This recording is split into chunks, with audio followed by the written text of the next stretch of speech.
get high, man? That stimulates your mind. Get up, Chucky! What have we got here? A fucking comedian. Rojan Hello, and welcome to the Rojan King Cast. It's me, Rojan King, and today joining me is my old and dear friend from way back. I can't even believe how long ago. Well, I mean, it's a long, it's like a whole other. They've made movies. Jonah Hill made a movie about the time we were in each other. You know what I mean? Yeah, and that whole time. That's right. Anyways, Alan Loayza, everybody. Alan Loayza. Wait, what do you do right now? What is your official title? Or what do you do? I'm a producer and a director. I'm like over at Some Spider, which is a company that does videos for the dad, fatherly, and scary mommy. So it's all this whole parent world. Mm-hmm. We make parodies, we make funny videos, we make editorial stuff, we make branded stuff, and that's generally it. And then so also little commercials. Yeah. I was also gonna say. Yeah, I was just gonna say you were also in the Gilmore Girls, right? That is like your people know you from. I have to be. That's the thing. That's the thing. Like, yeah. I mean, I'm sorry. Did you not want me to bring it up? Is that a secret? It's not a secret. No.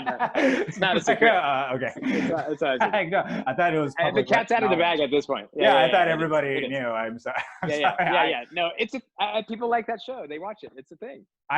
No, honestly, I know people love it. I personally, it's not. I'm not the target demographic. You know what I mean? Like, I feel like so. It's I don't know it very well, but I know people love it. And that's the thing. I'm not offended.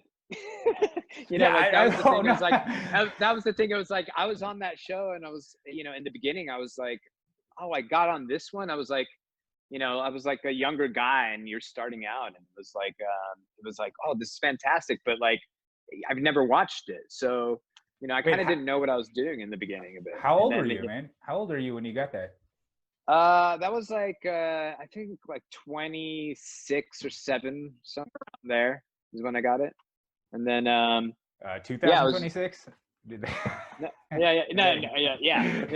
We were, I was 26 at the time, and then like you were 26. Okay, gotcha. Yeah, I was 26 at the. Oh, you're asking when? Yeah, like what year? Yeah, what time period? That was around like that was. Oh yeah, that was like 2005. Yeah. Those are some different times, man. 2005. Beginning of YouTube. Oh, no shit. Yeah. 2005. Yeah. Oh, my God. Wow.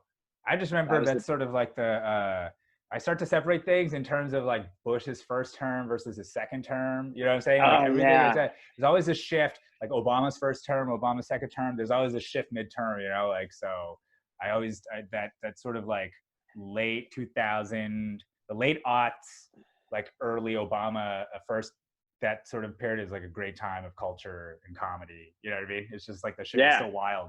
It was so great at that time period. Yeah, so that must have been wild for you, fucking to get into that show and shit at that time. I mean, everything was so different. Like, and it's weird how like everything kind of has changed in chunks of time. Where there's like a very like, like the Bush era, the Bush early Obama era was like, a very specific moment in history that was different than what we were going through in high school. And I've always thought back to like that time period changing over, and like what a giant, shift it was. And like, I started paying attention more and started giving a shit more, and was like, oh, at first it was more of like, oh, this guy Bush, he's kind of an idiot. And, oh, he won. And then it was like, oh, and then 9/11 hit. And I was like, oh, this poor idiot has to deal with this. And then it was like, oh, this motherfucker. And it was like, those were like the stages of like Bush and me paying attention to politics. And then I was like, oh, I've got to like really like watch like everything now. And then everything that we were like, the high school I went to, I had to like, study a lot of like, it was a humanities magnet. So we had to, study philosophy and all this like art history and like all these different time periods, and in history was like completely getting applied to Bush. And it was like the first time America was starting to see all those like Roman Empire moments and all these like very like deep corrupted places where it was starting to come out. I think it was, we were kind of dodging. Of course, Reagan decimated a lot of stuff for like manufacturing and all of that. But like, I think like Bush was the beginning of like, oh shit. Like, oh yeah, I mean, you know, it's been 20 fucking like, years. That's the whole thing. You know what I mean? Like since that we went to war in a country everybody knew. So, like everybody literally knew, besides the public who they lied to, that we should.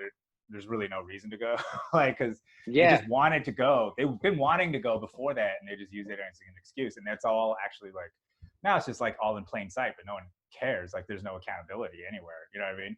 But like I do wonder though, like I just feel like history is one of those things where you just the more you actually learn stuff, the more disappointed you get because you keep thinking, because I thought the same thing. I was like, yeah, Reagan was bad, couldn't have been bad as this. I mean, like Carter, right? Like he was good. He was the good guy. He fucking put solar panels on the White House, right? Like he tried to, but then apparently the Carter is the one who introduced something called the Carter Doctrine, which stated that all the interests in the Middle East are directly tied to our national interests. So he's the president who got us into the Middle East, you know what I mean? In that sense, where we declared to the world. I grew up in Saudi Arabia. Do you remember that? Yeah. Oh, like, yeah, dude. Oh, yeah. I was born in LA, and then we moved to Saudi Arabia. My dad was helping to build a ship port out there. And then that ship port was on the news recently where it was like, it was like Trump's guy. And they're like, we're using this ship port to point missiles over at Iran. I was like, great. Right. I was like, that's what I was there for, of course. Thanks, brother. Right. But the thing about like Saudi Arabia is you find out more that they're tied to the Bushes. They're like, you know what I mean? It's like they're just tied into. So we're actually like I don't know. It's like the record is long. I mean, I feel like in our lifetimes, Bush was sort of the most obvious sort of thing, and also kind of the most egregious because we still haven't done anything about it. You know what I mean? It's just still going on. Remember when we were kids? This is something I trip on, dude. Remember in the 90s, all our teachers were like all traumatized by Nam and shit, and they were all just talking about Nam all the time, and they're like, I learned a lot. I learned a lot about Vietnam in high school. Yeah, because we had a lot of hippie teachers who were all like, fuck them, like just like the war machine and all that. They were against it, and then Gulf War I happened, and after that, it was. I don't know, the clip of the Bush, he's all, by God, we've kicked Vietnam syndrome, because that was the big thing was that the U.S. it's basically a diseased, we were diseased because we wouldn't go to war because we lost the last one. That's what the whole thing was, so we've been basically jumping at the gun, we've wanted to be an empire for so long, and I think, any moment. Yeah. I mean, any moment to jump into it and like, take over and like start to do some sort of like regime change we know, like I went down those rabbit holes later on too. That was like part of all of that was like, oh, who's, this Bush family. And then Vulture's Picnic is like a really good book by that journalist. I'm blanking on his name right now. He's the guy who's uncovering like all the Georgia voting stuff. He's the one that sued Georgia. Plass, he's great. Anyways, but going down that rabbit hole of like, oh, what we've done in, Middle East and South America and Central America and everywhere. And it's just that's, I think that's the thing is like, the more you learn about it, the more sad you get it.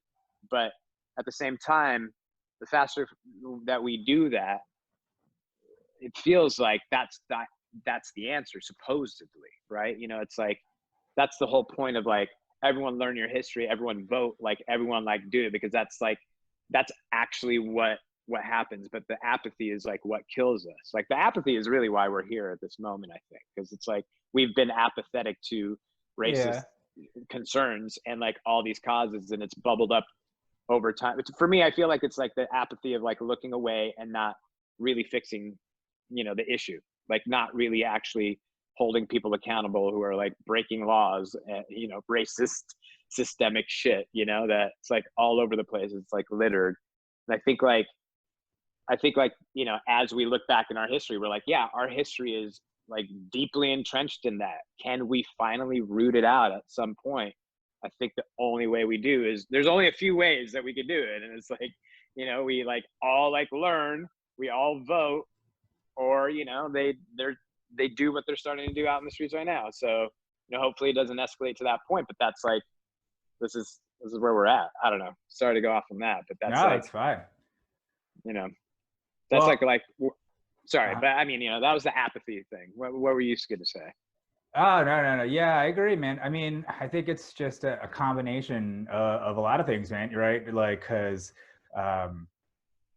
if you look at well, first of all, I think it's like you can't remove the apathy without like the murder of a bunch of people. Like they've just straight up murdered everybody in the 60s and 70s who was getting anywhere. You know what I mean? So the state has a hand in this apathy by basically, you know, the deterrence of murder, right? Like, so that exists. So that's not like illogical. You know what I mean? That's pretty logical. Of like, wow, they're going to kill us. Then it makes sense why groups like Anonymous start forming, where it's like you focus on decentralization, things like that. But then, you know, the downfall of that is that then it's like just amorphous. You know what I mean? Like, but then there is no leader. There's no direction. Right. There's no leader. There's no direction. And then anybody who's not that part of that group can just join that group and say they're part of that group. And you know what I mean? They get infiltrated immediately. Yeah. Yeah. Or just start your own cell and say, no, I'm anonymous, like whatever. You know what I mean? Like anybody could do that, right? Please don't hack me, Anonymous. All right. Anyway. Please don't. Or if you do. I get entertained by your videos. I get entertained by them. They're great. They're great. I'm always like, new Anonymous videos, drop it. I don't know. Anonymous is, yeah, that's what I'm saying. Like, you know, I don't know, man. But at this, so I think there's like the push and pull, right? So the people, of course, you know, they were angry back in the day, and then a bunch of people died, and then they kind of got pacified. The 80s and 90s kind of pacified everybody with a lot of stuff. Everybody got just like a lot of stuff, just kind of got pacified over, and then sort of we kind of kicked the can on a lot of stuff. You know, we just kept kicking the can because the 90s was an outbreak of the can kicking from the 60s. You know what I'm saying? Like we did some stuff in the Civil War. But like, you know, that's the thing. That's like what is really so goddamn frustrating about right now is that we have the answers, we have the tools. The problem is we let commercial companies take over the fucking internet. And that's like, and now we're just getting sold stuff like on the internet, and they're just algorithming the shit out of us and like cleaning out any sort of like, you know, the point of the internet was not this bullshit. You know, the point of the internet was to stand on like the shoulders of giants so that we could be in Star Trek like way faster than, you know, looking in a goddamn encyclopedia or like calling up somebody at some office and hope that that expert talks to you about something. And like, that's how we did shit before, you know, like that was, you know, that was it. And like, now we could just, and there it is. And we can really just be like these like superhumans if we just weren't so like tethered or pushed or like completely masked by this, like, you know, this corporate marketing, you know, just all of that is just, it ruins it all. And it's also part of the fascism and part of the like perpetuating of the racism in the system, because that shit works for them, you know, until people start burning down targets. It worked for them before. Now, you know, of course it's good for business to like step up and say racism is bad. We don't really care. You know, like there's that stuff, but at the same time, like they've taken over the internet. Facebook has ruined so much of it, you know, like of like where we were supposed to be at this point. You know, the beginning of YouTube, like us talking about it, the beginning of YouTube was like, oh, we could share ideas without like, if I wanted to watch a video where I'm seeing like a debate between two people and that other person's an idiot, I don't want an algorithm pushing that idiot's videos to me later on. And like that happened. And now we have these stupid not Antifa, I'm sorry. These stupid, like, you know, 4chan kids, shit, like, you heard it here. No, shit. I love Antifa. Who are they? You know, who is it? Wait, are you anti-Antifa or are you Antifa? Are you literally Antifa? Is it anonymous? Are you anonymous or Antifa? What is it? Shit, or both? Oh my God. Leader of the cell of Antifa and Anonymous in New York City. Alan Loayza. Shit. Everyone knew it. He's added himself. Yeah, no, I feel you, man. No. I mean, no, you know, like that. Yeah, it's just, it's like, to me, it's like we're here with it, and we could totally fix these things, but we've been corrupted so much. And I don't know if there's these moments now where you see everybody in the streets, and like that was kind of an Occupy moment. Like when I went down, I was at Occupy, and there's that idea of like when you get that many people together about the same cause, that passionate about it, and you start actually talking to each other, hundreds of people about the same thing, then that's a movement. That's the thing, and it's much bigger now than ever before, and it's worldwide, and it's that. I don't know, I always love to try to like see if there's like, is this the moment, is this that moment, I hope that it is, for and hope nobody gets hurt in it, but it's like, I hope this is the moment that like switches, even if it doesn't happen on the streets and where it's like this big revolution like that, but does it switch in everybody where like the voting is a different thing, like, or do they steal that at this point, because we're at that point? Oh God. I wouldn't be surprised if soon we'll be seeing targeted ads for people who riot, like just start driving content, pushing content toward looters and stuff like that, because that's a sizable demographic, that's a real market. There's like marketers looking at the crowds out there being like, those are all dollar signs, you understand? We got to get all those people.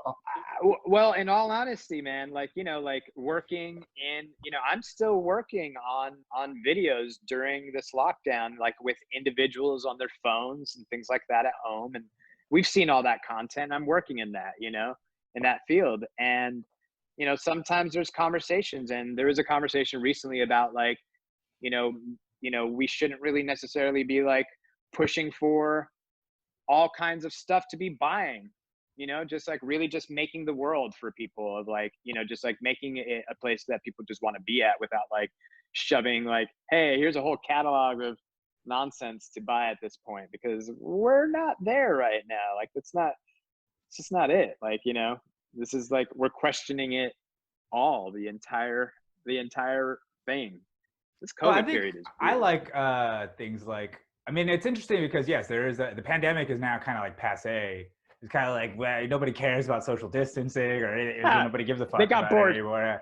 They got bored again. When the fucking, like all the white people with the AKs were doing it, everybody's like, look at these losers, they're going to die. But now it's like, you know what? It's just there's like not even a mention of it. It was like, all right, I guess it's fine. So it's fine, whatever. I'm fine with it. I was out there. There's one at Pan Pacific Park, which isn't far from here. And then the shit got crazy, dude. The cops literally started a fire. I'm pretty convinced that the cops started a fire on one of their own cop cars. And then that's how they shut it down. Like, I'm pretty sure. Did you see that one in Boston? I think it was in Boston PD. Oh, them like breaking the shit. Yeah, breaking the shit. But I watched like these cops move from one car to another, like 4 of them, just abandon a car on Fairfax and Beverly, just like move from like across the street. And then I was with my girl Remy, so I was like, fuck. I just felt like we should get out of here. Like it just started getting really tense. Well, and as soon as we turned around, there was a fucking fire. So somebody had drove up to that car, smashed it, and set it on fire and drove off. They're like, so I just feel like, and I've seen this before, man. I was in the 2003 like protest against the war in San Francisco. It was like a big protest, and I saw the fucking agent provocateurs. You know what I'm saying? Like I saw these guys, dude, fucking smashing shit, dressed in black. It's also, I think that's like the thing too, is like, when you go to these, if anyone ever goes, if anyone's actually watching, why would anyone watch this personally? Like, I'm sorry, I'm going to be bad for your ratings right now. Like, no one should be watching this. No one's going to watch no this. One needs, no one should be. Yeah, no one should. Nobody, like there's no. You're part of the problem. If you're watching this right now. Yeah, you should be out there. But like, if you actually go to these protests and like, the people there, they're not the people that want to start shit with cops. They want to yell at them and like yell to like point together, and that's it. It's the other people that are on the outside that are starting stuff, that are breaking things. That's really not the mindset of the main group that's there.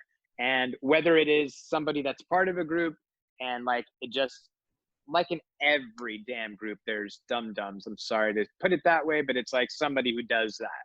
It's but just, I'm really, but I'm really of the belief of the provocateurs, especially like, you know, we were seeing it during Occupy. Yeah, I'm sure you saw it in especially then, Occupy. you know. Yeah. Yeah, It's yeah. well, it's That was standard. That's the thing. They do it yeah, everywhere. That's why we're seeing yeah. all the same kind of shit happening with all the cops, where they start shit and then they use that as an excuse to crack down. It's just like standard operator. They're trained that way or something. It's like, You know what I mean? well, it's like, yeah, well, it justifies their militarized budget. So it's like, you know, like we've like completely gave them all these stupid toys to point at their own damn citizens in like, you know, in these moments. And if they don't, if there isn't a fire in a car and a group of people breaking into a building and, you know, like them shoving some people with some shields, like there's no point in having all that stuff. And like, you know, like having those like tanks waiting like in like the LA Convention Center. What are you going to do? Like, what are you really going to do? You're going to start war with like random liberals? Like that's what it feels like, you know, like when you see these cops saying things like just random, like, what is that? The sheriff of LAPD today, like was saying that thing where he said that's the death of Floyd is just as much on the looters as it is the cops. I don't know like, why what is that? you would say anything at this. There's no point in saying what it. I mean, the thing is, it's also politicized, so people are taking sides. So then it's just like you have to take a side now. You have to be like, this is good, this is bad, this is good, you know, instead of like, oh, this is actually, everybody forgot there's like, everybody's cooped up for 3 months. So everybody's just fucking jacked up. Like the cops are jacked up, people are jacked up, like everybody's amped up, you know what I'm saying? Like this is not a normal situation. The cops are itching to throw down, people are itching to throw down too, you know? So there are agitators, but I think it's very like, the crowd, the idea of a crowd is like, it's a, you know, it's irrational, like, you know, like what a mob does. So it's very easy to manipulate. Exactly. It's like and I feel like, you know, thank God we have a media who is, you know, concerned with informing the public and making sure that we're not divided, fighting amongst ourselves. I'm sure they would never inflame the public in any way. Oh my God. If you watch the news, man, it's crazy. The way they're just like, they're just like, look at these people who are obviously up to no good. They're like adding this narrative of like, just like, you know, bad people, good cops, like, which is sort of like at the same time saying like, you know, oh, they shouldn't have done that. And George Floyd, we respect, you know, but then they're like, look at these looters and these evil do, you know, so, you know, I think that's all terrible. Part of it is that like it's like so. Well, I feel the worst. 9/11, basically what happened after 9/11 is we were on the crossroads of whether we're an empire or not, and we just doubled down on empire. We were like, you know what, we are an empire. You know, we did that, and I think everything we're seeing now is just like Vietnam fucked up all our hippie teachers or whatever, like the war that we had, the 7 wars we've had for 20 years are fucking us all up psychically. You know what I mean? We're all completely messed up. And on top of that, there's like, so I think that there's like, we have like, America has like, there's genocide, slavery, you know, then there's like the women's stuff, there's so on and so forth. Like there's tons of guilt, right? Like in all these sort of milestones we sort of kind of made to be a little bit better, but we still have all this guilt. But our most recent guilt is, I think, the war guilt. You know what I mean? It's the war, the shit we've been doing. It's like we just don't even look, you know what I mean? It's like we are so privileged we can carry that on and have this going on. Like we had the pandemic and this going on and still not even, and that's like how no other country in the world could do that. You know what I mean? Like we stack our horrible shit so much, and we can only pay attention to so much at one time that it's like we're forgetting like, I mean, that was my thing with the Obama era was, you know, I'm anti-war from the beginning. Yeah. And that's number one for me, is like war. It's like, if we're dropping bombs on innocent people in the desert and we're spending all of our money at home to do so, like that's, it just feels evil. And that's like the moment where, when you realize that your like taxes go to that and you can't stop that. Yeah. And like, you're complicit. It really feeds into not a good place. Yeah. Inside. Yeah, and you know, try to hide it and try to find the joy in life and go through that. But like, because I'm anti-war, that's always there. Right. And every time you see, you know, them like agree on these budgets every year together and all, you know, these both political sides and all that stuff, it's just like Right. that to me is when I was like, we need something else, you know, like we can't trust any of these people. Well, You know, I it's mean, really what that's did it why for me. that's why I just like I didn't buy the whole impeachment thing, because while they're impeaching the guy, they passed his budget. They passed his military budget. They gave him expanded powers under the Patriot Act. They gave him NDAA power. It was like, why would you, if this guy is a traitor, your whole case for 3 years was this guy's a traitor, and now you're giving him all this shit. Like, I don't. And you went after 3 things when I'm sitting on my couch without a law degree, knowing that he like broke like way more than that. I don't know. Like, not even mind that. I mean, fucking war crimes. You can get them on war crimes. You know what I mean? Like, get them on. You can get them on Yemen right now. You can get them on Yemen. But the thing is, they won't, because Yemen was started under Obama. Because they did it. Yeah. Exactly. So that's why it's all bullshit. That's why I feel like all this impeachment stuff, it's all bullshit, because did I lose you? I lost Alan. Wait, he's back. They don't want us to have this talk. Yeah, it's the black helicopter. There's a black helicopter outside. He's jamming our signal right now. I'm telling you that this is Gilmore Girls. It was in the Gilmore Girls episode 301.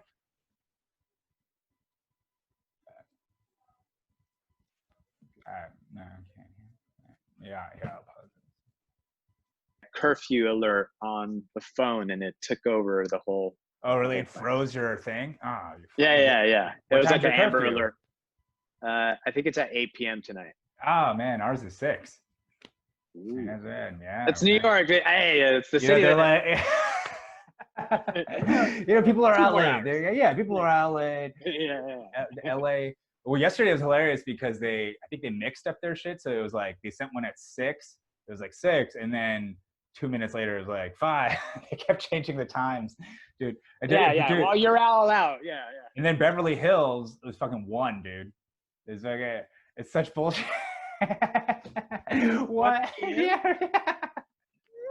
It's so obvious. It's so like, it's hilarious, but that's just what it is. I mean, right now it's popping off in Hollywood. They're walking up and down the fucking. I think they got penned into like where the Hollywood Walk of Fame is and shit, like because the National Guard's there. Oh, really? Yeah. So I don't know if it's gonna pop off or not, but we'll see. Usually it doesn't. I mean, we'll see. I have a few friends in it. Yeah. They're like sending photos right now. They're sending some videos right now. It's a lot. The video that they sent was like the crowd. She was saying there's thousands. It seems big. You should see City Hall in downtown. It's fucking, the whole thing is just like flooded with people. There's tons of people. Good. Yeah, that's that, man. That's the way it's gonna be. And I don't know, man. It's actually, what's funny is that like so many of these mayors and like governors who are so heroic, during the pandemic, they were all lionized, and they were all like, maybe he could be the next president. Maybe you could get him in instead of Biden. Now, they're, where the fuck are they? They're like on TV. They're not doing anything about this. Yeah. They're the ones enforcing the curfew, and they're in charge of the cops. Like, that's the whole thing. It's like these mayors are the boss of the cops. Like, I know. It's like so weird. Like, remember the whole Kamala Harris thing? Remember when Tulsi Gabbard called out Kamala Harris on the debate and was like, well, what about your fucking record, like backing cops and like putting people in jail for some weed and laughing about it? And that basically tanked Kamala Harris. But then they went and made Tulsi, said she was a Russian asset, essentially. And then they fucking smeared the fuck out of her, you know what I mean? Until she had to fight. I like their smears on Tulsi are so, like, it's funny. I had people like just spew hate on her. And, with Tulsi, like, my thing is that like there's certain vote, like the vote for the impeachment that she abstained from and all that, maybe you and I might split on that. But for me, I thought politically that was an easy, she could have voted for it, but she really was like, I understand this argument that she's making there. That was the one moment where I was like, no, you could fucking vote against this asshole. Like, he is wrong for this, whether they're really going to push it or not. Like, he is wrong for this moment. Like, we should get him, but at the same time, like, she had her own principles and her own things going on. But before that, like, it all began when she quit as the VP, and decided to like go after Hillary Clinton, and they hated her since, and yeah. they've been trying to like kill her since, basically, like her career, basically. Well, that's why she had to bend the knee, endorse Biden. It's all about bending the knee, right? In the end, it's like you have to, just like Bernie, just like Tulsi, everybody has to be in the party. You have to bend the knee to the party, and then you're like, so that I don't know. In that way, it makes the Democrats so much lamer, you know what I mean, than the Republicans. I mean, the Republicans suck, but at least like the party got in line. You know what I mean? Like like Trump basically came in and just fucking demolished the party and got them all in line. Like we need somebody like that on the Democrat side, or not we, I don't give a fuck, but like the Democrats need somebody like that because it's the corporatist Democrats that are fucking everything up. I mean, they're the ones fucking. Yeah. Yeah. Like, I mean, for me, it is. I mean, like, for me, like, yes, I agree with you on that. Like, I think Republicans have always had it where they were always lockstep, no matter what it was. It was just their causes got worse and worse and worse and worse and worse over the years. And they're like, oh, we could get away with this now? Okay. Oh shit, we're going to get away with this now? All right, let's do it. And let's go for it. Fuck it. We're not gonna listen to who Obama wants on the Supreme Court. Nope, we're not gonna do it. Like, really? Like, we're there now? Like, we got to that point, and then it just got even worse. And like, it really, to me, it's Mitch, and he's been there forever, and he's been doing the same things forever. And like with Trump, he just got to the point where it was like, oh, we could get the real base, like red meat shit going too, and like get all of them in on this. And like, now he's just like drunk with his shit, and like he's just like trying to get away with whatever, like whatever he can at this point, But the thing, also, that's like, go ahead. No, I mean, also, like, I do think there's Russia stuff going on. Like, I think there is, like, I know he owes money to all these countries. Like, he owes money like everywhere for these buildings or whatever it is with his deals at whatever the hell he's been getting into, right? And for me, it's like, it just feels like he is trying to dismantle. Like, he's like going out of his way to do the opposite of the right thing. Like, that's where it feels intentional, where it's like, at first you're like, he's such a buffoon, he can't even talk. But also some of these moves that he does is like intentionally escalating the worst shit for America. It's that. And for me, like, why would you do that if you like, well, why would you do that if you didn't have all this other problems and all these other ties going on in other places and all that? Why would you do that for yourself here in America, unless your brain was just starting to fall apart? That's like it. Well, I think that first of all, I think if like the Democrats and the media literally did nothing for the last 3 years, Trump would have just hung himself with his own rope. Like, you know what I mean? Like, everybody would just be like, this guy sucks, let's get him out of here. But the fact that they went with their the Russiagate thing and the impeachment thing, and they pushed it, it actually drove people away from their side, and either tons of people are just not going to vote, or they push them rightward. You know what I mean? Like, they actually lost. Well, it's like their narratives are so unauthentic, and because like people could see through the hypocrisy, and that word specifically is like the death, like, to both parties most of the time. And now Republicans don't give a shit if they like, like, it's like, that if their people are, hypocritical and all that stuff, they're like, whatever, he said the Jesus thing, so we're there with it, right? But like on like Democrats, like voters versus politicians, it's like, or the base, it's like, we're not making the media, we're not making these narratives. We have to turn on the television and like watch these narratives and whatnot, but they are making those things, those Russiagate things, like turning it up, like, beyond like what anybody wants to listen to, or, like everyone's like, okay, you're going to give it to me. I think Rachel Maddow, like, for me, like dropped off a few years back, but really during that moment was like, what happened to you? Like, really? And she was telling people that Vladimir Putin could turn off their heating in the middle of winter. Like, you know what I mean? Like, that seems just very irresponsible to be like, Vladimir Putin could have access to the grid in Minnesota and then turn off the heat. I mean, that's like a crazy conspiracy. I mean, that is literally just a made up story. Yeah, it's like the nice version, opposite, like, carbon, like just the like negative of a Hannity moment in that sense. Right, or like you know? birthing, It's the like, birther movement, basically, like making yeah. telling everybody that Obama is not a real American. You know what I mean? It's just as made up. It's just which basically that's exactly what I was saying. Is like there's so much shit, and like what you were saying, there's so much shit you could probably get Trump on that's there that by creating this dumb narrative that they couldn't get anything on, now no one will believe them. You know what I mean? It's just like the boy who cried wolf. The It's worst. like, I've used that analogy so many yes. times. So essentially, in some ways, I'm like, it's either this is how incompetent they are, or it's almost like they don't really want to win. It's like they don't. It just seems like you really don't want to win here because because if they win, they actually have to do something. I think it's very easy. It's way easier to be on the opposition and be like, oh, that guy is racist and he sucks. But once you're in power and like after 8 years of Obama, now you have a mandate to actually bring healthcare, to do all the shit you were saying you're doing. You know what I mean? Like, I don't think they have the will. I really don't think they have the will. Like Pelosi, the leadership of the party as it is. Schumer? Yeah, Chuck exactly. Schumer? Does not have the political will. Dude, Feinstein was insider trading during the pandemic. While she was doing impeachment in the Senate, she knew about the coronavirus coming and made money. I've had good friends. I've had like good, progressive friends who are like, well, Feinstein, she wasn't in control of that. Are you kidding me? $1 million of just she knew exactly what she was doing. of bonds and tradings right at that time with the exact. Come on. That's why I feel like during that whole time, they knew that whole impeachment trial was just a charade. They're just going to work every day like a charade. They knew it was like nothing was going to come of it. They all knew. They did it, and they didn't fucking warn anybody about this thing. You know what I mean? So it's kind of like, to me, I feel like, yeah, you could blame Trump for all this shit, but the other side knew too. Everybody knew. They all knew, and they didn't do anything and made money off of it instead and played this big old show. They cosplayed the show that they knew it wasn't going to go anywhere. Do you ever listen to, I'm sorry to go off do you ever listen to Jimmy Dore? And, you know, Jimmy, I think, Jimmy Dore? No. And, I'm talking about like how everybody like harps on this moment.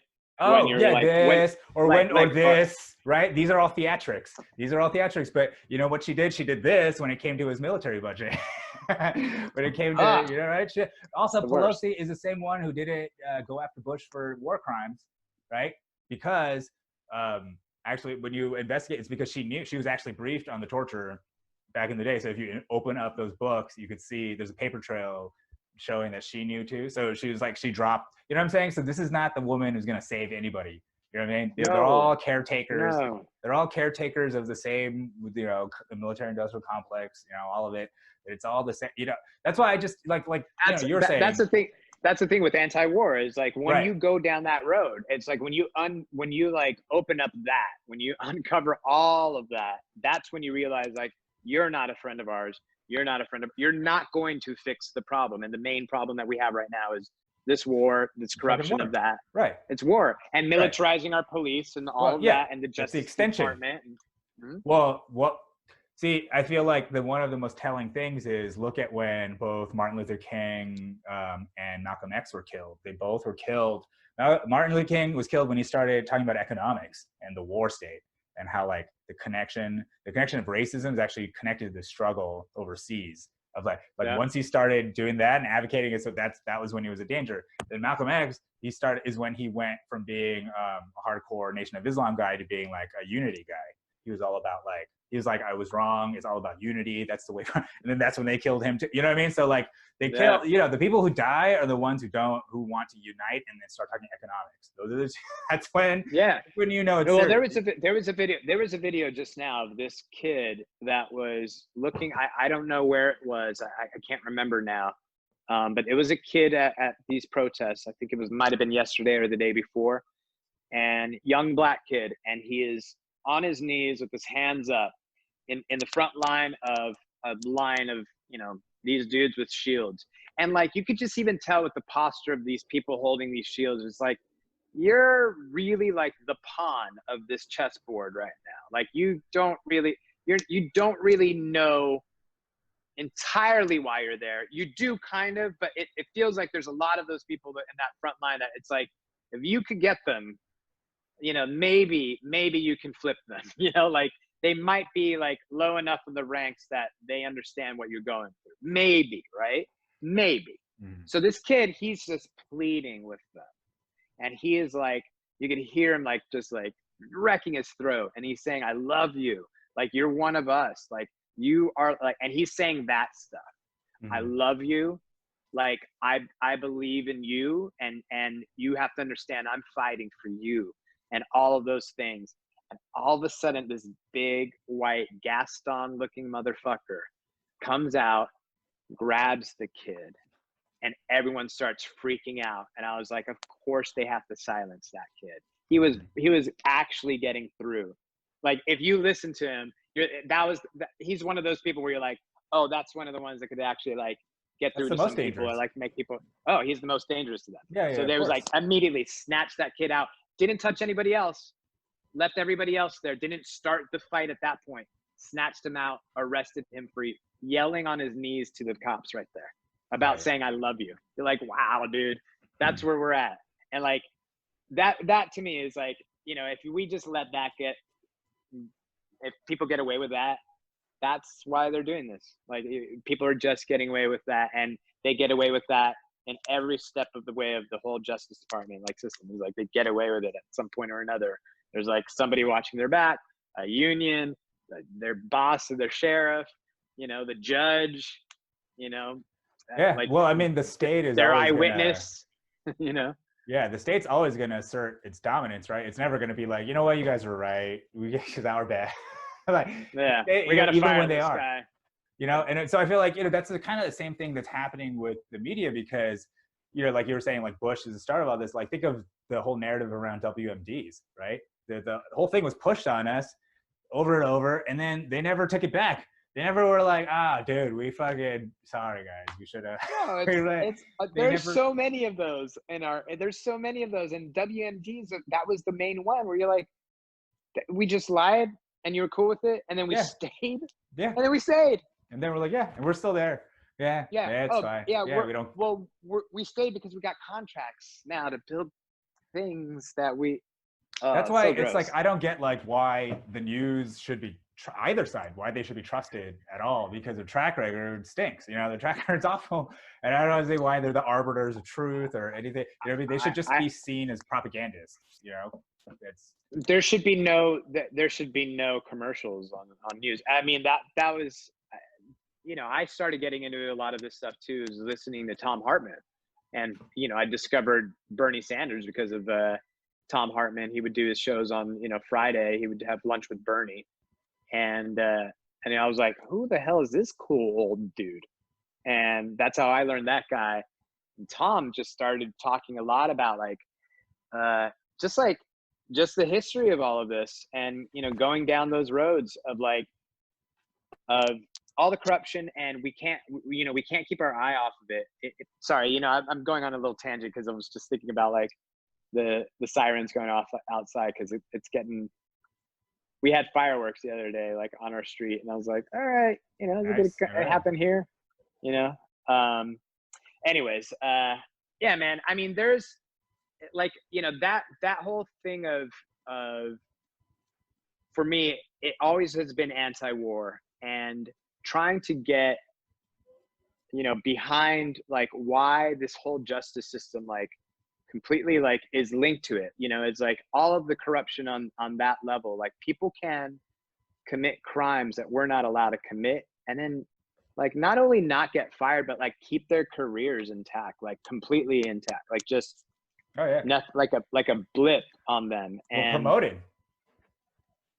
You get promoted. Actually, look at, I mean, you know what I mean? Look at Brian Williams. Brian Williams lied about being in a helicopter for no reason. He was in the other helicopter. He lied about being in the front one, got fired, and now he's back on MSNBC. Like he's got a good voice, and he tests well. I mean, he looks good. Yeah, he's symmetrical. He looks good. You know what I'm saying? He tests well with the audience. That's the whole thing. Is like news is just acting now. It's just It's a bunch of people just reading stuff. It's not like. Well, that was the thing with Tom Hartman that I was talking about. Is like you know, he would teach us about the fairness doctrine, and like how like in the old days when he was doing radio, that the sales department was on a completely different floor than the news department, and that they were like really actually like even the stairwell and the door to each of the things was like pretty siloed off from each other because they didn't want those things mixing. And then here comes Reagan, fairness doctrine, and now, you know, now we have stories where it's like, look at Boeing's new airplane. Right. Aren't they fantastic? Let's do a news piece about Boeing's new jet. And, you know, let's give them that free advertising that they need, you know, because now we are in bed with them. And now every other story, we don't want to piss off this person. We don't want to piss off that person. Now we are being told by these, you know, organizations and individuals from ALEC or whatever that we got to, whatever it is, right? Like we're so in a, when it comes to corporate news, can't trust it. Can't trust it. Yeah, there's no, well, I guess it's weird. It's like back then there were values. It's just like a weird contradiction of like, back then there were values, even though there was like segregation. You know what I mean? Like it's just really well, like, right. You know, there like, were values in the media still, right. somewhat. Like let's not hide the like, of course, you know, that they didn't hire black Gulf people. of Tonkin. Yeah, right. Gulf of Tonkin happened, right? I mean, you know, like basically that's the thing. Every war has one of those. You look at every war, right. They'll have an incident that when they look back, they're like, oh, this is bullshit. And everybody went along with it. You know, but with Gulf of Tonkin, I think that was like one thing where it was like, you have to bamboozle the media, and then they just pick it up on the wires and then, you know, run with it, you know, where now I feel like they probably are like, no, we need to tell this narrative. We're going to write this narrative in our boardroom and then like push it out, you know, like that's like, that to me is like, you know, that you're like, all right. Well, the journalists, they were like, hey, we want to be in on the heist. Like we want, like you're just, we don't want to be just some like pawn in your like thing. We want to be in on it. We want to, you know, embed us in there. We'll help. Yeah. Also, you know, we gotta, you know, also we are, you know, we have to like think about quarterly stocks, like raising every quarter. So what do you do? Like, to me, that's death as well, because like every industry then has to somehow at one point or another in their cycle of life, they have to sell out. And like, you know, if you need to hit those like quarterly goals of raising, you have an obligation to raise your stocks every quarter, right? And if you're thinking in those terms, like at some point or another, you have to start selling advertising to people, because that's like who has all the money and who has all the easy money. Or like, you know, you have to work with these business partners. You have to get in bed with some people and like do some stuff that it's like, that wasn't your original plan. And like going back to like in the 60s with media, it was like, they're still in that like the Walter Cronkite like era of like, you know, everybody trusts and loves that guy, you know, they went to him for the truth and for like, okay, I feel better, even though it's a bad time, he's telling me I feel better, you know, like, and now we're like, you know, so they had that better thing, but now it's like, you know, corruption and like they have to sell out over time. And it's like the media, it's like, we're getting to this point where it's like,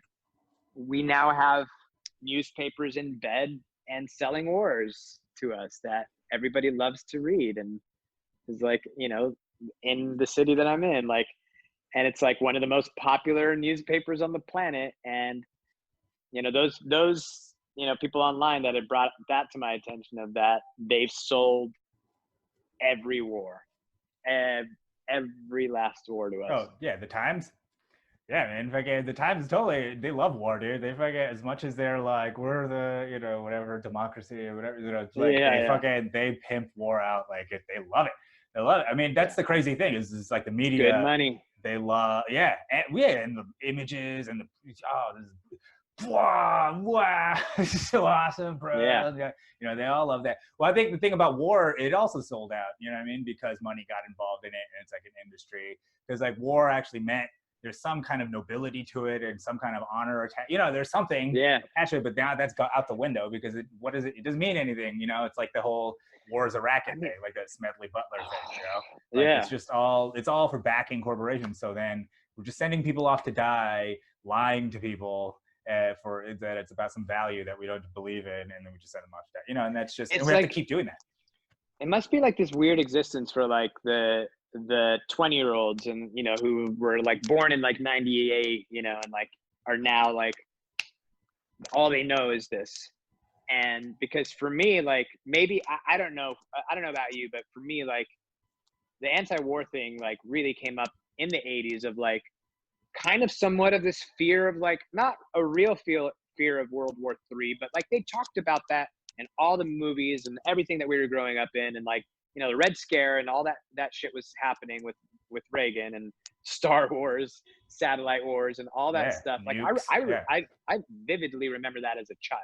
Oh yeah. And also, like, remembering, like, that Vietnam was such a scar on us. I knew that as, like, a kid at, like, 12 or 10, you know, like, it was, Yeah. like, really bad. You could, you know, all the vets on the streets and, like, all that stuff. And, like, it was, like, you know, like, seeing, like, learning that as a young kid and seeing some, like, you know, like, Quantum Leap episodes in Vietnam and, like, all of that, like, you know, you start to, you know, really, like, get, like, okay, that's a terrible thing, but it feels like it was such an awful war and such a scarring war that we are going to do everything in our power to diplomatically get ourselves out of these things. And in the 80s, nothing really happened that was, like, as big as, I would say, Iraq 1. You know, like, Iraq 1 was the first kind of war that I could remember. You know, they might have had the like, you know, the South America stuff, and, like, you know, they sent little military operations here and there, but, like, the full war was Iraq 1. And I was tense, and I was like, oh shit, what the hell is going to happen? And then it was over in 2 weeks or something like that, right? They, like, completely bulldozed, you know, the army back, and they took over. But it was, like, you know, it looked spectacular with all those oil fields on fire. And the, you know, trying to get behind the idea of Iraq 1, it was like, okay, that kind of makes sense. It's still a little creepy and weird, but, like, yeah, Saddam is creeping in on Kuwait, get back, makes sense to me, you know. And I thought, okay, that was fine. That's over in 2 weeks. All right, maybe we'll never get into a war, because everyone just saw after Vietnam, our first, like, show of strength of all of these toys that we've been building over the last few years to, like, scare everybody. And then we went in there and, like, stamped them out in 2 weeks. All right, maybe this is gonna, like, I wasn't like a fanboy, but I was like, maybe this is, like, that thing where it's, like, how we could get past this. And then, you know, Bush happened, and then, you know, now we're in this era. And when it started, I was like, no, let's not go down this road. I was so, like, worried we would be in this, you know, this war like in Vietnam, and you know, that's going to be terrible for us. I don't want that. And was, like, trying to fight against that the whole time. And, you know, 9/11 gets our passions going. We see that happening. We see those buildings falling. You know, we think we're being attacked. You know, there's a second there where I was like, yeah, we should go find the people who did this. And, like, shortly after that, it was like, oh, okay, maybe we've got to, like, take pause here, because now he's trying to shift this over to Iraq, and that they had nothing to do with this. And here we go. And then it was all over at that point, you know, like, Right. then it was, and that was 17 years ago. That's it's crazy. just remember, like, it was yesterday. Well, I mean, you know, that's the thing. You know, well, the thing that and I feel like the media is probably complicit in, is what we don't know is that during that entire time in the Clinton years, in between first Iraq War and second Iraq War, we were bombing the shit out of them. We were actually putting them under an economic sanction. There's actually, I don't know if you've seen this, you know, Madeleine Albright, remember, she was the Secretary of State under Clinton. There's that interview, you might say it's like Diane Sawyer's interviewing her, and she was like, you know, like 200,000 kids have died from the sanctions in Iraq from starvation, you know, and then that's more than, you know, Hiroshima, basically. Like, and Madeleine Albright was like, yeah, you know, that is just part, you know, it's what we had to do to prevent war. And then she straight up asked her, is like, was it worth it? And she was like, yeah. She's like, she had to say right in the gate, yep.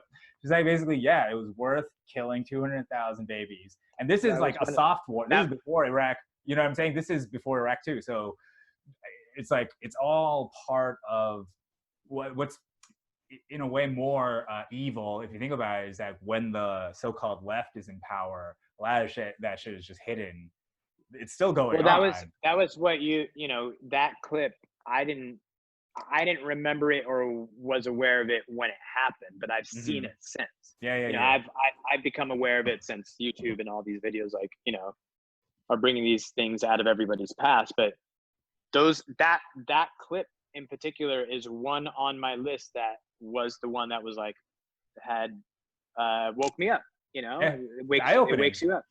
Well, it's eye-opening because we talk about sanctions all the time and people just say it offhand as like a solution. So let's just sanction them. Why don't we just sanction them? You know, whatever. But they don't understand what sanctioning is actually literally sieging. It's like putting them under siege, blocking them off from supply.